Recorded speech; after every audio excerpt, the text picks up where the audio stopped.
Hello, hello, everybody. I know that you guys are not here yet. Let me make sure that I have these amazing. I know that you guys are not here yet. Okay, hold on. Need to mute myself in the other side. Give me a moment. We're not recording for our podcast yet. Okay, so I can share this. Okay, share in Facebook. Let's see if we can do that because I tried to stream. Thinking Ninja, the heck, no. So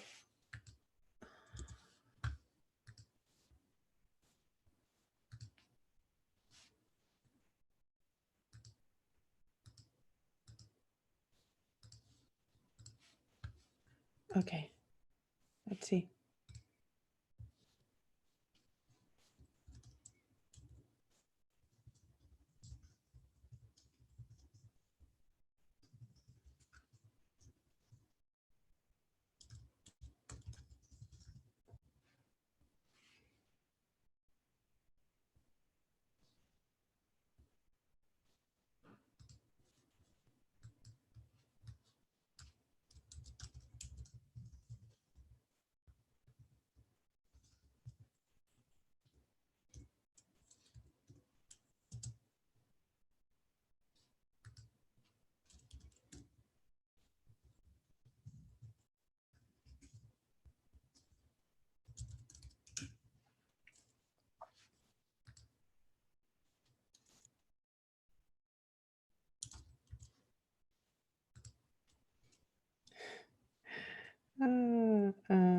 Katie.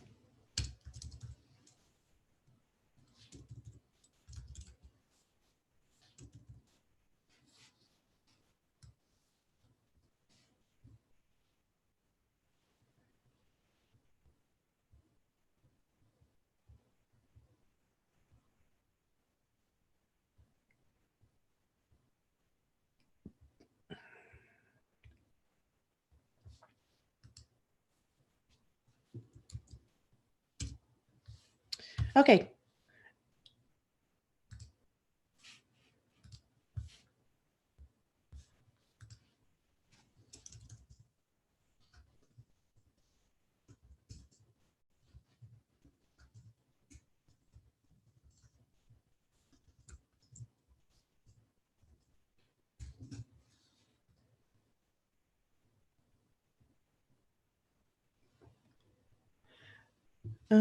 Marketing awareness. Oh, and we can do this. Hi guys, and we can. I think we can add comments.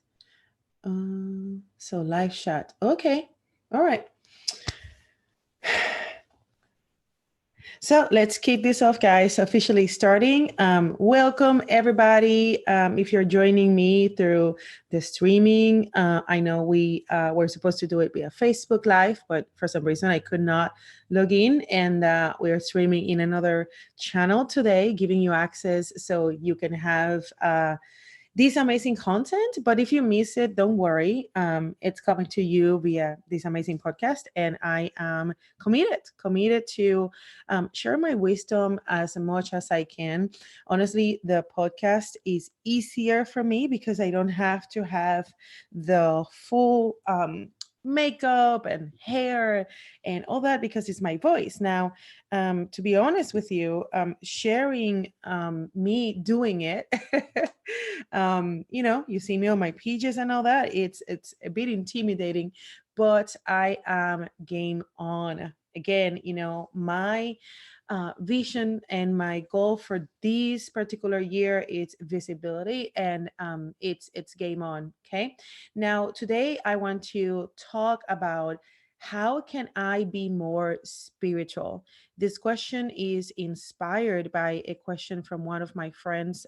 She asked if I could talk about spirituality in business, and I kept thinking about what she meant and reflected around this concept of spirituality. That's a great question. How can I be more spiritual? Have you ever wondered if you are a spiritual person? Have you ever wondered if you are somebody that it's consciously and intentionally bringing that level of advancement and expansion to your life? I have to tell you that these words, spirituality, expansion, life purpose, they didn't resonate with me at all 10 years ago. I was not educated about the concept on, awareness, or even like starting a journey. I mean, those were not words that were not in my vocabulary. To be honest with you, when I hit rock bottom, when my law firm went downhill, I started questioning God, like, why this is so difficult, why other people have it so easily. And it seems like to me, every time that I try to get back up, I just, get pushed back. Okay. So it's part of the reasons, to be honest with you, why I'm writing my book, because I have been challenged, and adversity has visited my life so many times that when I see my seasons in life, they are all related to adversity. Okay. So, just to give you a couple of examples, my first meeting with adversity, besides of the way that I grew up, and besides of the things that when you grow up and you think that your house is just normal, and you discover that no, it's very dysfunctional. Besides from all of that, when I was, older, right? Adversity hit me when I got divorced. I became a single mom by surprise. I was not expecting that. I was not ready for that. Nobody gets married to end divorced. Okay. So, finding myself as a single mom, and especially questioning what else I'm gonna do in life. Now what? I have a girl. Now I have this status of divorced woman. I was young, and but still, it doesn't really matter, right? I mean, you have to stand up. You have to just push through, and then I felt like I reinvented myself. I became successful as a single mom, as an independent contractor, which turned into then a business owner. I mean, my law firm basically started with me from my condo. One day when I said, I'm no longer working for this other law firm, that they just wanted a lot of hours from me and had no flexibility with, me bringing my daughter to work. And that's how I started. So that chapter of me overcoming the status of a divorced woman and really recovering from my heart, I faced being betrayed. I faced being somebody that all of a sudden their future like gets compromised, because when you grow up and you plan your life and you're thinking, okay, this is what I'm going to do. I'm going to go to college. I'm going to get a job. In the meantime, we're going to get married, we're going to have kids, we're going to have a home. And you do all that and you're thinking in a very linear way. And when you understand, and especially for the very first time, when you understand that things don't go the way you plan, things go the way they should be depending on what you're destined to become, it hurts, right? It hurts. So that was my first official adversity graduation. Okay. So I recovered, and then I'm like, okay, I'm ready to find the love of my life. And then at that season, um, even though I recovered from my emotional and relationship and family, uh, uh, I would say adversity, right? I basically finally got open to have a new relationship. And I thought that, okay, now this season is going to be over. Now my life is going to be all back to the way that it was supposed to be. I have my degree. I have my, law firm. We're just very, very solid. We're growing. And from here, I just will be retired before I hit 40. So do you know that that's what I said? I said that I wanted to be retired by the age of 40. By then, I was 27. Okay. So until I realized that no, that's not it. You're not really meant to come to this planet to be retired at the age of 40. That doesn't work in that way, Jessica. Yeah, so I got married, thinking that I was going to be retiring when I turned 40. And recession hit the economy. And that was when the mortgage crisis happened. Banks got crazy, everything stopped in that industry. There was an avalanche of losses. My practice was wiped out. I was doing real estate law. My condo in San Juan was wiped out. My property, by then, Tom and I had purchased property in Connecticut, with some savings that I had, and I put all of that there. And the property went from 347 to 190. So that's me, 2009, questioning one more time. Like, okay, what is this? Why is this happening? Why every time that I go back up, something happens and I lose it all? In fact, the story keeps going. That was not the last loss. Okay, that was not the last loss. And before I go into sideways, I need to tell you that um, sometimes it's hard not to believe that another loss is coming, simply because I have just seen that pattern over and over and over, that right now I feel like my company is getting momentum.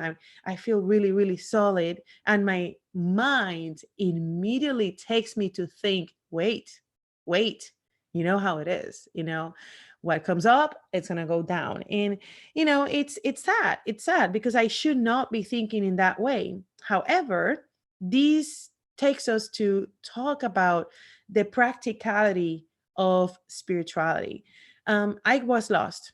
I was lost. I could not find any any wisdom or any comforting words, reading the traditional spiritual content that I had, which was the Bible, religion.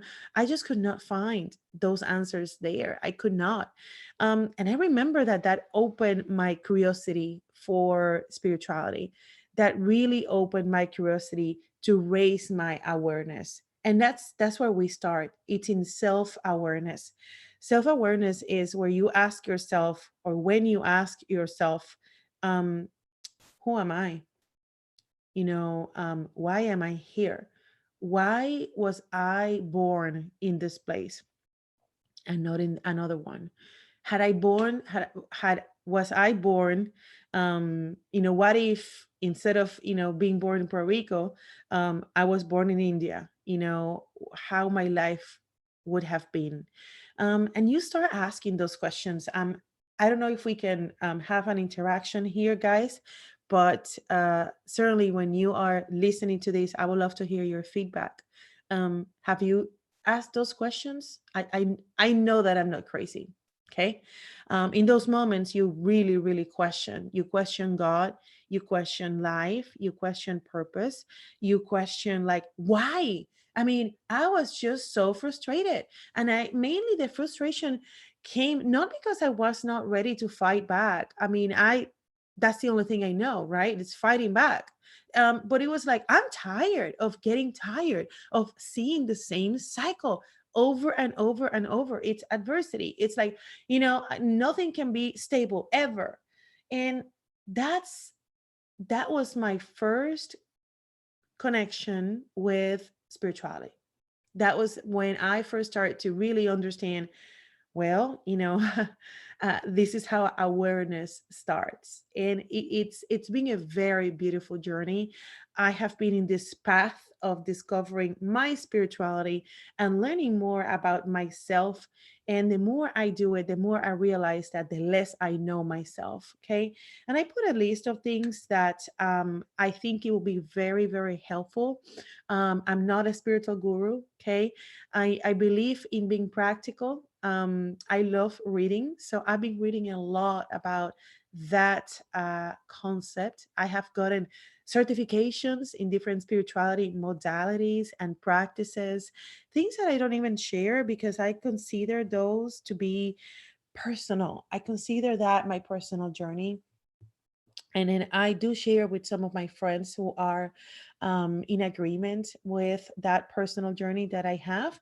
Some of my friends, actually, I have met them through seeking that voice and seeking that connection with people who are in in in I don't know if the word is synchronicity or they're synchronized, they're in alignment with what I'm feeling at the moment. So, how can it be more spiritual? I have a list for you. So, if you want to write down, it's actually 5 things. The first one, as far as how can you start a spiritual practice, is be others oriented. What you realize is that when you start questioning, especially when you're frustrated and when you're seeing adversity and facing adversity and questioning and feeling adversity, period, it's going to be very easy to get trapped into the me. Why this is happening to me? Why? And then you get trapped into that. That's your ego. Okay, that's your ego. And the reality is that it could have been worse. And when you put your situation into perspective and you turn yourself into the other side of your spirit, because remember, or maybe you don't believe in this, but if you do believe in spirituality, it's mind, right? It's body, and then it's our soul. Our soul is it's energy, right? It can be everywhere. It can be transporting to some other place right now. So when we are others oriented, it's almost like we are going to be able. I'm glad that my daughter left this toy here. So it's almost like you're going to be able to just say, okay, you are my spirit right now. And I'm kind of, facing you, which is you're my spirit. And this is the horsey. So I have like a little pony in front of me. So, imagine that the little pony, it's going to be you, but it's a spiritual you, it's your spirituality. And you can say, well, you are facing this situation right now, but let me show you what this other person is facing. Let me show you their life. Okay.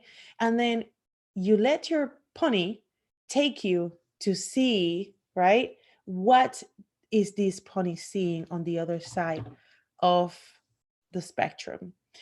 And when you do that, and when you practice how to be others oriented, you start healing, you start feeling better, you stop questioning because you start allowing things to happen to you and realize that, and this is a quote that many people say many times. I believe is one of the popular quotes from Tony Robbins. Life is not about what happens to you, it's the way that you respond to it. Okay. And when you are adopting the practice of being others oriented, you then can respond to things differently and in a much more elevated way, in a much more, the word is not professional, it will be in a much more wise way. Okay. Be others oriented. Be others oriented also means that you have every day, when you think about what am I going to do, don't just think about you. One of the things I've been doing more in my business is I realize that the more people I help, okay, the more people I help, the more I get. Okay. And sometimes that help that I am facilitating, it is not in exchange for a monetary uh value. Okay. Sometimes helping somebody, it is as simple as saying, hey, how are you? How can I help you today? Who do you want to meet? What do you need? Do you need to learn something? Hey, check this information, I thought about you. That doesn't cost you anything. And that is still putting yourself in alignment with you being at service for other people. You are given gifts, you are given talents. So those talents and those gifts are not meant to be there so that you get, rich.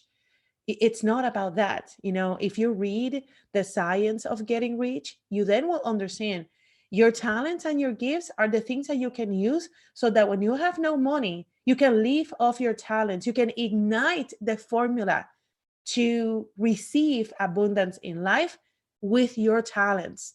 Okay. However, that doesn't mean that the formula and the engine to activate abundance and to receive abundant things start with you always having to receive something in exchange. You give and you make sure that you believe that you are going to receive back the blessings in many other ways, and sometimes in a much bigger way than you originally thought. Be others oriented. That's number one. Number two, be connected. The word being connected with myself has been used in different ways, has different synonyms. Let's just say that. You can say here, be in alignment. Um, and if you are not really understanding what the heck is that, because I understand that, when I was facing adversity, if you would tell me, oh, get connected, Jessica, be in alignment. I mean, alignment with what? I mean, this sucks. What do you want me to tell you? This sucks. Okay. So sometimes being connected and being in alignment just means avoid friction. Let's just start with that very basic. You avoid friction. Stay away from things that feel icky. Start there. If you are starting to feel icky about something, that is your intuition talking to you. Respond. Respond. How many of you quit your job recently? Can you relate with this? When you were about to quit your job, didn't you start feeling that bug that something is icky? How many of you ended something recently? Can you relate with what I'm saying? Did you realize, like, oh, this doesn't feel good? And then you try to convince yourself that it should be feeling good because you start, like, again, convincing yourself that you should be tolerating the just okay, and you stay there, but you still feel icky. And the more you wait to pull the trigger and make that decision and do the change that you need to do, the worse it gets and you get sick. Do you know that sometimes you can get sick physically? Like you get, all of a sudden, like your back hurts or you break your foot or something happens. And that's your body saying, I told you, if you're not going to listen to what I'm saying, I'm going to make sure that your body tells you, so you stop and you really analyze what I'm trying to tell you. That's spirit talking to you. Avoid friction. That was number two. Number three, practice flow. Okay. Practicing flow, it's one of my favorite new things to discover, mainly because I am very, very hyper. I mean, my brain doesn't stop. I'm always into producing things. I'm always creating things. I'm always solving things and solving problems that people don't even, I don't think people think, but practice flow means that you're going to allow yourself to be in the present moment and really being conscious about what you are feeling with all the senses. What do I smell? What do I see? How can I sense? This is why, actually, before I started recording today, I said, oh, I need to organize my space.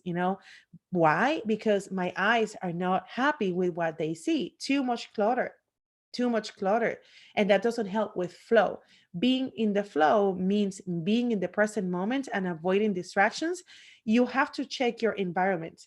And if you are not having a clean environment and an organized environment, it's not going to help you with the flow. Trust me there. And you can start doing the test. Clean up your car, clean it up completely.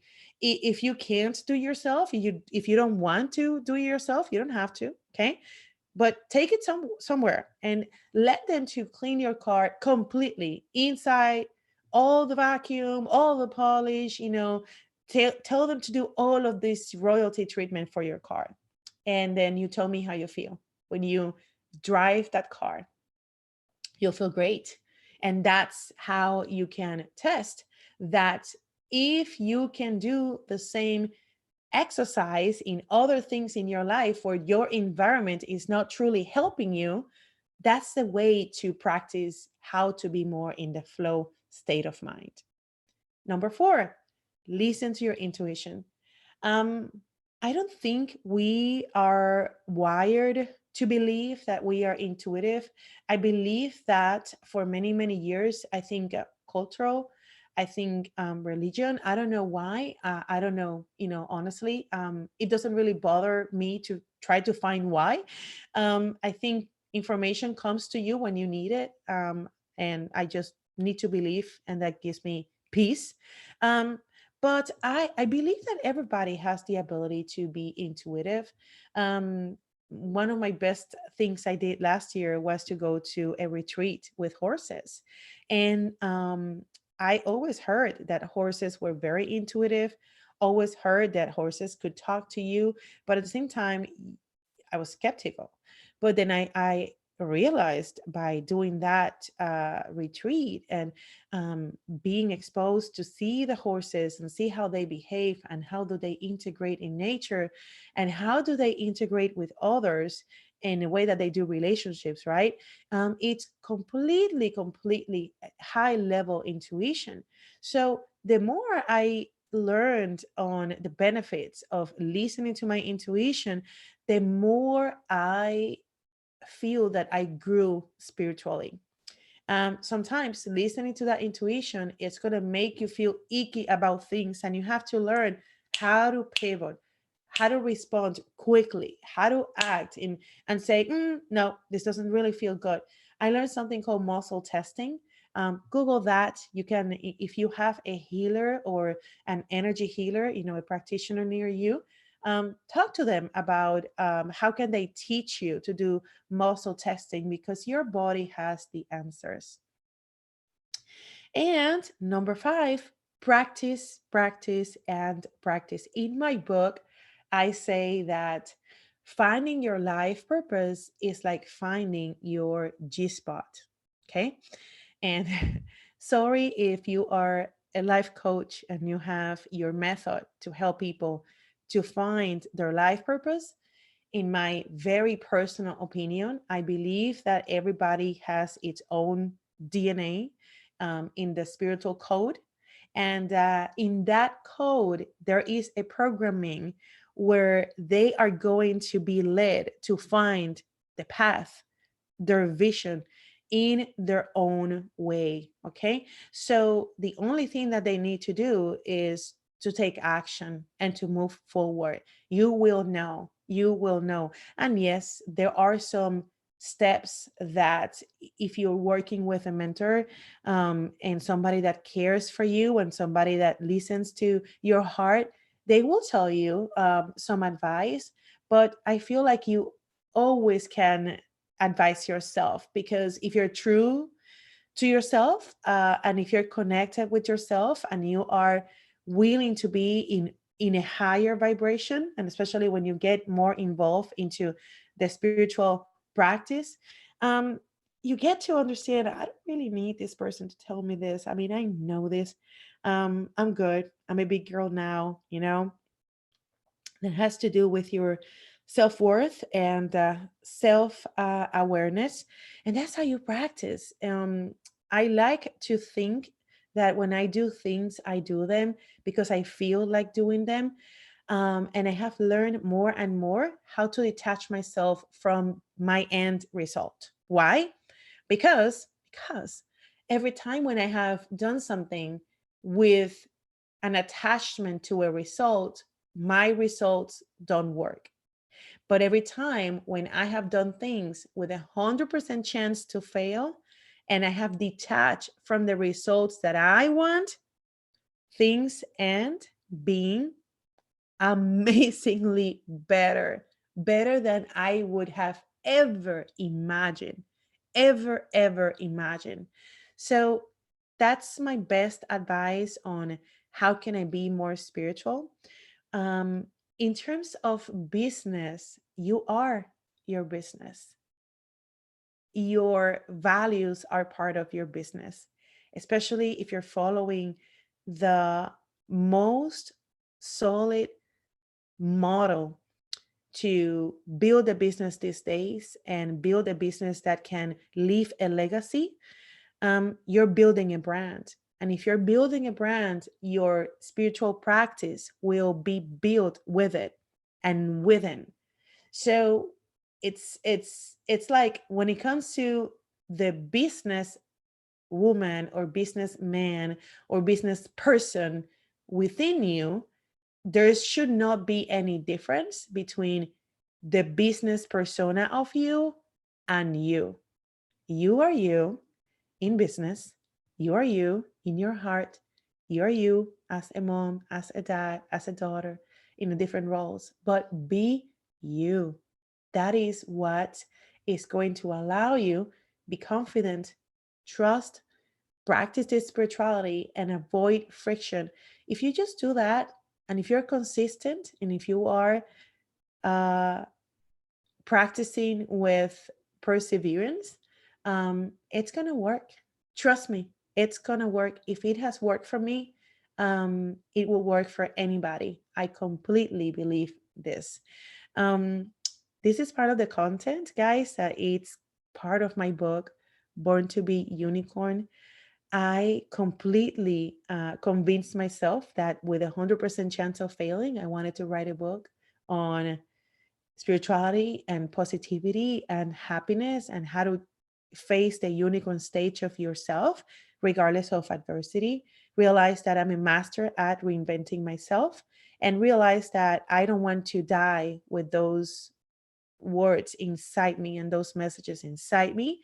Um, it was shocking to see my daughter wanting to read it, and I was like, oh, okay, let me put more time and heart into this, because they will read it. They will read it at some point, and my granddaughters and my grandkids and all of that. It's how to you start thinking about how can I leave a legacy, right? That's it. That's it. I don't want to hold you hostage here for so long. Thank you so much for being here. Thank you so much for allowing me to inspire you or advise you or helping you to think in a way that maybe you were not thinking before. And if you have discoveries after this conversation, after this content, tell me. I'll be super curious to hear, what do you think? If you practice, if you learn how to do muscle testing, if you learn how to avoid the friction, if you experience your body getting icky and getting sick, and then you were saying, you could think, oh my God, I realized that I got sick because I was dealing with my issue in my head about the decision that I needed to make. So things like that, guys. Let's stay tuned. Let's stay connected. Make sure that you see the links that we are leaving in this episode so you can be notified when the book is out and all of the updates, and be part of our tribe. Wow! Thank you.